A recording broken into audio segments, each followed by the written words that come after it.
Bonjour, bien-aimés, que la grâce du Seigneur surabonde dans la vie de chacun de nous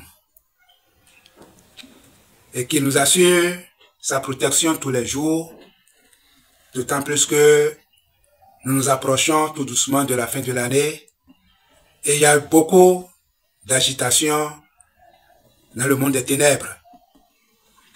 Sa main toute puissante vous protégera. Nous allons continuer notre méditation avec les principes fondamentaux de la vie établie par Dieu. Et le sous-thème sur lequel nous allons réfléchir est attendre patiemment l'accomplissement de la promesse. Nous allons lire notre premier texte dans le livre de Habakkuk, chapitre 2, versets 1 à 4. J'étais à mon poste et je me tenais sur la tour. Je veillais pour voir ce que l'Éternel me dirait et ce que je répliquerais après ma plainte. L'Éternel m'adressa la parole et il dit: écris la prophétie, grave-la sur des tables, afin qu'on la lise couramment. C'est une prophétie dont le temps est déjà fixé.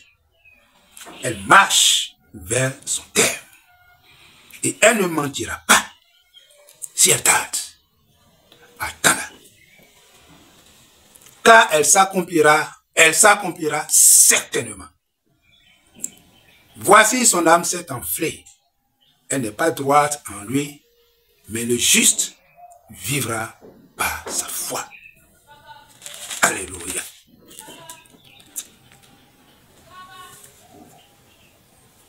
Le prophète Habakkuk a adressé à Dieu une prière sous forme de plainte et il attendait que le Seigneur lui réponde. Et il a dit: j'étais à mon poste et je me tenais sur la tour. Je veillais pour voir ce que l'Éternel me dirait et ce que je répliquerais après ma plainte. Quand le Seigneur t'a fait une promesse d'une manière ou d'une autre, ça peut être une prophétie qui t'a été donnée, ça peut être que lui-même t'a parlé audiblement, ça peut être que il a fait pas un rêve, c'est une prophétie. Et tu dois attendre, tu dois user de beaucoup de patience, tu dois rester à ton poste, tu dois rester là où tu es et que il t'a fait la promesse. Si par exemple, tu travailles quelque part, tu n'as pas la promotion, tu éprouves des difficultés, tu as prié le Seigneur et il s'est manifesté d'une manière ou d'une autre, ou dans un rêve, et t'a montré que il t'a élevé. Mon frère, ma soeur, il faut écrire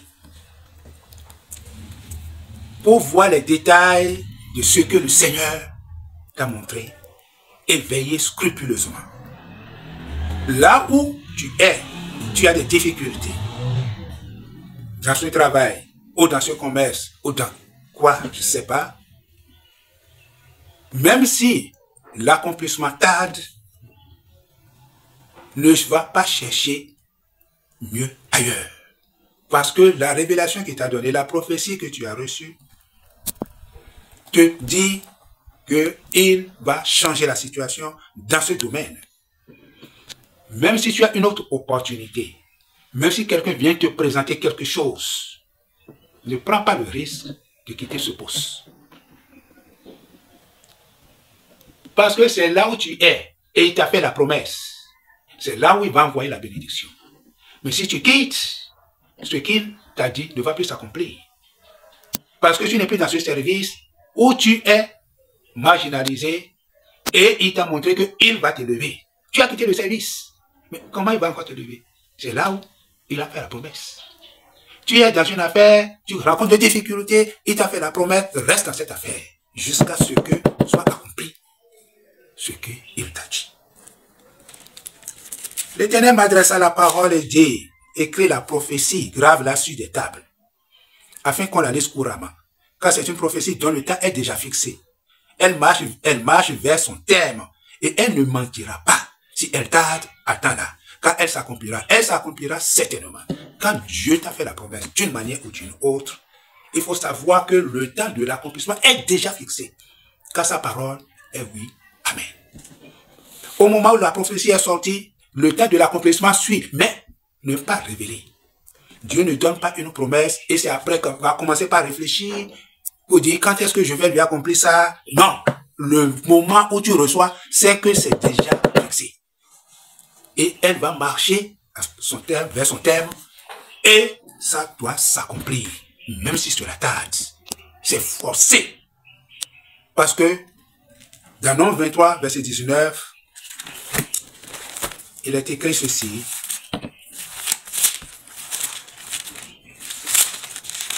Nombre 23, verset 19. Dieu n'est point un homme pour mentir, ni un fils d'homme pour se repentir. Ce qu'il a dit, ne le fera-t-il pas? Ce qu'il a déclaré, ne l'exécutera-t-il pas? Dieu n'est pas un homme pour mentir. Il ne peut pas te faire une promesse d'une manière ou d'une autre et ne pas l'accomplir. C'est forcé. C'est pourquoi, sois patient. Ne te presse pas. Ne quitte pas ce poste. Ne quitte pas cette affaire.